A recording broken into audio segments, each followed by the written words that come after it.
Sean P. Diddy Combs' mom, Janice, waving to the crowd, his children breaking into smiles as they leave the federal courthouse in downtown Manhattan after the stunning verdict. Right, because P. Diddy be wanting to party, and you gotta tell him no. You got to tell him no. I did. I sure hope I have a Club Shay Shay after this year. It's gonna be in a dimension it's never been. Yeah, it's gonna be. The greatest thing floating in 2024. Mark the words. No way. In a whole different realm of business. Oprah coming next. Katt Williams was outraged after Diddy's case ended in a mistrial, leaving many stunned that months of disturbing testimony didn't lead to a definitive verdict. The trial had revealed claims of violent freak-offs, threats to leak and hush money allegedly paid to cover up abuse. Singer Dawn Richard told jurors she witnessed Combs allegedly beating his ex-girlfriend Cassie Ventura on multiple occasions. Richard also says she told Ventura she should leave him, but did not intervene in their relationship. Cassie spent 4 days on the stand describing years of fear and control, while other witnesses said Diddy used his power to intimidate and silence them. Even with so many accusations, the jury couldn't agree on the most serious charges. The jurors saw the actual cut, the hole in his Porsche, and then they saw the damage done from that Molotov cocktail where the red interior is ruined and darkened by the fire that started in his car. Now, as civil lawsuits loom, people are left questioning what justice really looks like.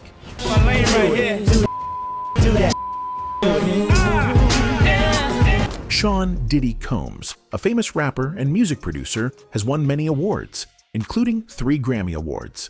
He is known all over the world for his music and his big impact on hip-hop over the last 30 years. But recently, his name has been in the news for something very serious. He was taken to court and charged with several crimes. These crimes were not about music, but about things like forcing people into prostitution and doing illegal things to control others. Even though Combs said he was innocent and claimed he never did anything wrong, the court found him guilty on 2 of the charges.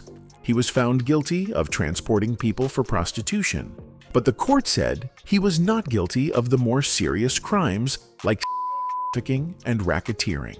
Sean P. Diddy Combs' mom, Janice, waving to the crowd, his children breaking into smiles as they leave the federal courthouse in downtown Manhattan after the stunning verdict. This trial ended in June 2025, after many weeks in court. Now, Combs is waiting to be sentenced. That means the judge will decide how long he will go to jail. For the 2 crimes he was found guilty of, each one could send him to prison for up to 10 years. So he might spend a total of 20 years behind bars. But this is not the end of his problems. Even after the trial, Combs still faces many civil lawsuits.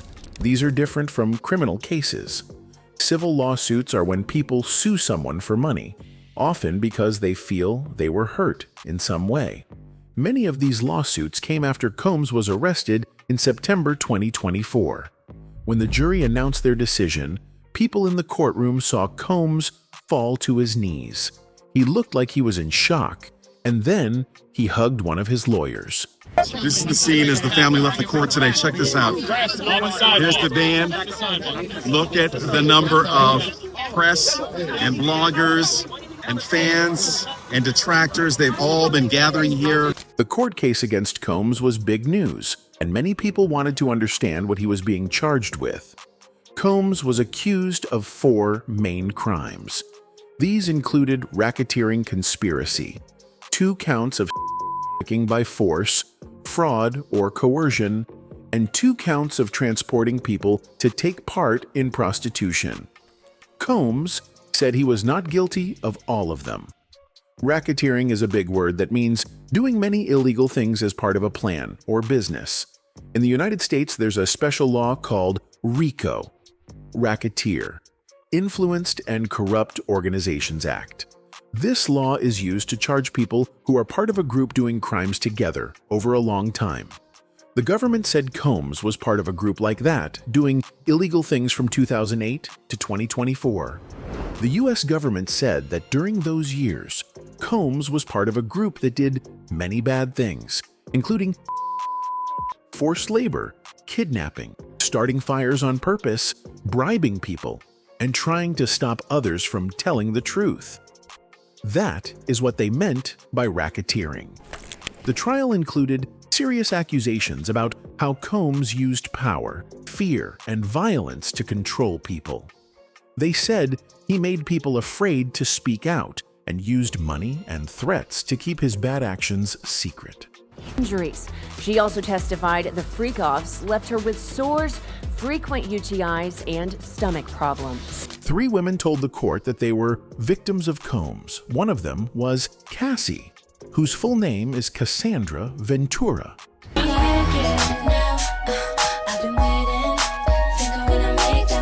She used to be Combs' girlfriend and is a well-known R&B singer. Cassie was brave and gave her testimony in court using her real name. She spoke in front of everyone for 4 days. She was known as Victim 1 in the court papers. 2 other women, called Mia Asterisk and Jane Asterisk, also gave evidence. Mia used to work for Combs as an assistant, and Jane used to date him. These 2 women used fake names to protect their privacy. All 3 women said that Combs hurt them and forced them to take part in disturbing activities. The court heard about something called freak-offs. These were that Combs planned and directed. Got on a plane at 5:30 a.m. Go this party. I think half the people there were butt naked. You would have loved it. The government said that during these events, Combs forced people to do while on drugs. He was said to have watched recorded videos and even joined in. The women said they were given drugs to keep them quiet and obedient. They were scared to say no. Some of these freak-offs lasted for days. What's going on at these Hollywood parties? I left early. I've been to plenty Diddy parties. I left early. I'm like, when I hear about it, when did that happen? Yeah. What time did this go down? People who were there said Combs would shout, hit, or threaten people who didn't do what he wanted. The government said that Combs would use his power and fame to scare people. If anyone tried to speak out, he would threaten to ruin their lives, even by setting things on fire or kidnapping them. The trial also showed how Combs used different words for these wild. Sometimes he called them hotel nights, other times wild king nights, or just debauchery, which means wild behavior with no rules. These events were very private and not known to the public until now. Before the trial began, there were delays and arguments. In April, 2 new charges were added to the case. Combs' lawyers asked the judge to delay the trial by 2 months. They said they needed more time to get ready, but the judge said no. He said they were asking too late and the trial had to begin as planned. So, jury selection began on May 5th, 2025, at the federal courthouse in New York City. Picking the jury was not easy. The court asked many questions to find out who could be fair. They wanted to know how people felt about topics like violence, alcohol, drugs, and about Combs himself. They also asked if they had seen any news stories or documentaries about Combs. The goal was to find people who could be neutral and fair. In the end, about 150 people were picked to move on to the next stage of jury selection, where the judge asked them more questions in person.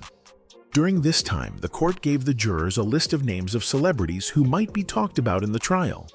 This list included actor Michael B. Jordan, rapper Kanye West, and singers from groups Combs had worked with.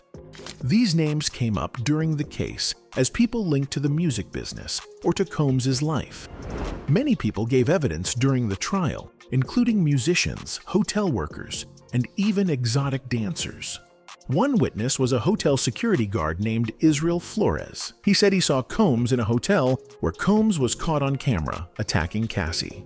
Flores said Combs looked scary and had a devilish stare. On the stand is Los Angeles police officer Israel Flores. He was working security at the Intercontinental Hotel back in 2016 when Combs was seen on video assaulting his then-girlfriend Cassie Ventura. Another witness, singer Dawn Richard, used to work closely with Combs.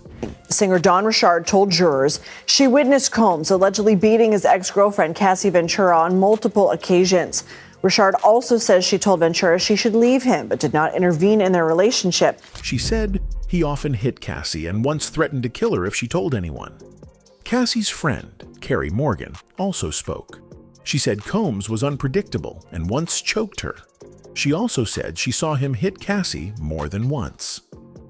Cassie's mother, Regina Ventura, told the court she felt sick when Cassie told her that Combs had threatened to release private. Also taking the stand today, Cassie Ventura's former best friend, Carrie Morgan. She described witnessing Combs assaulting Cassie twice, the first time in a home Combs was renting in the Hollywood Hills. A male dancer who used the nickname The Punisher said he took part in with Combs and Cassie several times. He said he thought Cassie was not always happy and sometimes looked scared. Another also spoke, saying he was present when Combs was violent with Cassie. These testimonies gave a very dark picture of what went on behind closed doors. Even rapper Kid Cudi. Kid Cudi, who arrived to court in jeans and a leather jacket while smoking a cigarette, claims he was the focus of Diddy's jealous rage while he briefly dated Cassie. Who briefly dated Cassie, gave evidence. He said Combs broke into his house, scared his dog, and opened his Christmas gifts. The jurors saw the actual cut, the hole in his Porsche, and then they saw the damage done from that Molotov cocktail where the red interior is ruined and darkened by the fire that started in his car. Another former worker, George Kaplan, said he saw Combs hit Cassie and throw things at another girlfriend. He said Combs often had big stacks of cash, and after seeing too much violence, Kaplan decided to quit. This trial was full of shocking stories. Some people still support Combs, while others say justice is finally being served. What happens next will be the sentencing. The judge will decide how long Combs will go to prison. Even though he was not found guilty of all the charges, the ones he was found guilty of are still very serious. And with more civil cases coming up, this may only be the beginning of his legal troubles. The woman, who we'll call Mia Asterisk because that's not her real name, cried in court. She said this was the first time she ever talked about what happened. She said Diddy her several times, but she was too scared and ashamed to say anything before. It was only during the investigation for this case that she finally shared her story. She looked upset and nervous in court. Her pain was real, and she told the judge and jury everything she remembered, even though it was very hard for her. Another person who spoke in court was Eddie Garcia.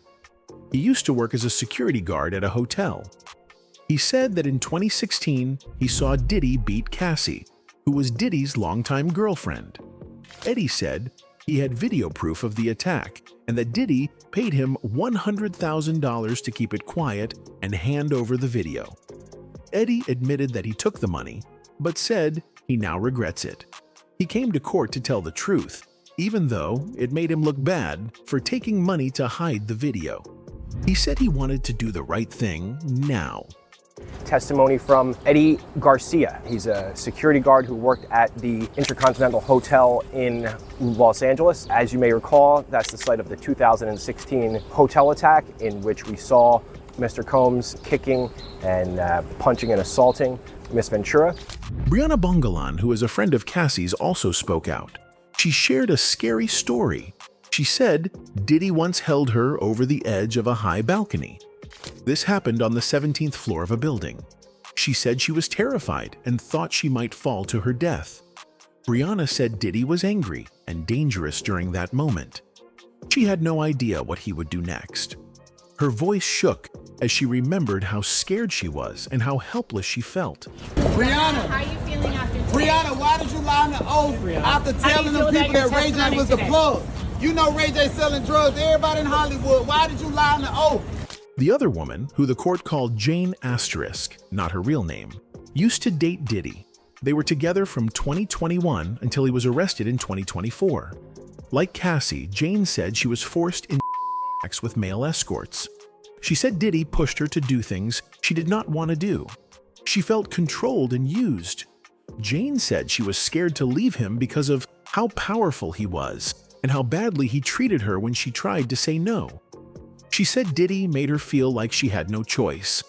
Brendan Paul, who worked as Diddy's personal assistant, also testified. He worked for Diddy from the end of 2022 until March 2024. Brendan was arrested at a Miami airport for having cocaine. He said the drugs weren't his, but he didn't tell police that they belonged to Diddy. He said he stayed silent out of loyalty. Brendan also said he used to buy drugs for Diddy, but he didn't think of himself as a drug mule. He said he was just doing what he was told to do. Brendan looked nervous and sad, like someone who realized he had made many mistakes. Brendan Paul is his former assistant, was actually arrested here in South Florida. He testified today that he saw Sean Diddy Combs use drugs, including cocaine, ketamine, ecstasy, and marijuana. So, what did Diddy say about all of this? He said none of it was true. He denied every claim made against him. After his first court appearance in September, his lawyer, Mark Agnifilo, told the public that Diddy would fight the charges all the way to the end. The lawyer said Diddy was not scared and was ready to prove he was innocent. In February, Diddy's legal team sent papers to the court asking for one of the charges to be dropped. They said the case was unfair and racist. The lawyers said that Diddy was being targeted because he is a rich and powerful black man. And they said white people in similar situations were not being charged the same way. They also said that just because Diddy had problems with women, alcohol, and drugs, it did not mean he was a criminal. But the court did not agree. The U.S. Attorney's Office explained what kind of punishment Diddy could face. For the 2 prostitution charges that Diddy was actually found guilty of, each one could bring up to 10 years in prison. Prosecutor Maureen Comey said they would ask the court to give Diddy the full 20 years. On the day of the verdict, the court session began with the jury still thinking about one of the charges. But later in the morning, they sent a note to the judge. They had made a decision on all charges. When the jury read the verdict, Diddy clapped and smiled. He even looked at the people watching in the courtroom and clapped again. Some people in the courtroom clapped back and cheered. This made others upset because it seemed like he was not taking the trial seriously. After the verdict, Diddy's lawyer asked for him to be let out on bail while waiting for sentencing. They offered $1 million. But Cassie's lawyers wrote a letter to the judge asking him to say no. The judge agreed with Cassie's lawyers. He said Diddy had shown he didn't follow the law and acted violent. Because of that, the judge did not let him out on bail. Sean Diddy Combs has been denied bail after the verdict in the trafficking case, and here's how he took the news. According to NBC News reporters in the courtroom, Combs appeared, quote, deflated as his hopes of going home were seemingly dashed. The judge planned to have a video meeting the next week to talk about the sentencing schedule. Diddy's lawyer said they wanted to move quickly and skip the usual investigation that happens before sentencing. But the prosecutor, Maureen Comey, said the case was too big and complex to rush. She said the court needed more time and information before giving Diddy his final sentence. Diddy's lawyers say he has been proven innocent of the worst charges. One of his lawyers, Tenny Garagos, spoke to reporters outside the courthouse. She said loudly and clearly that Diddy did not anyone. He came to the very jurisdiction that is investigating him, and he said, I'm here, I want to surrender, let me surrender. And they obviously didn't let him do that. But she repeated it more than once to make sure people heard her. She said, I have been saying this from the beginning. Sean Combs did not assault anybody. She also said that the media made it look worse than it was for almost 2 years. According to her, people kept saying bad things about Diddy that weren't true. She said the jury finally showed that the worst accusations were false. He's been here complying with the investigation at every step since the searches took place. Garagos also explained that Diddy did not do any. She said the jury agreed with that and did not find him guilty of it. This was important because many people thought Diddy would go to jail for a very long time. But since the jury did not believe the most serious charges, Diddy avoided the harshest punishment. His lawyers feel it's a big win that he was not found guilty of the bigger crimes. Another lawyer, Mark Agnifilo, also talked about the case. He said the jury did a good job. He called them fair and smart. He said they listened carefully to everything and gave Diddy a fair chance. He explained that in America, 12 people, regular people like you and me, decide if someone is guilty or not. He said that's the system, and it worked. He believes the jury got it right enough, meaning they saw the truth in most parts, even if not all parts. This was very important to Diddy's legal team because they felt the case had gone too far and painted him in a bad light from the start. I think that we made the points that we've been wanting to make. I think it came out. Mr. Combs is a fighter. He's going to fight this to the end. He's innocent. He came to New York to establish his innocence. Mark also said this was a great win for Diddy. He stood outside the courthouse and said proudly, "It's a great victory for Sean Combs." He said it was not just a good day for Diddy, but also for the justice system. He wanted people to see that sometimes even big cases end fairly. He smiled and called it a great day, which showed how happy he was with the result. Even though Diddy was still in trouble for some smaller things, the defense team felt like the biggest danger had passed.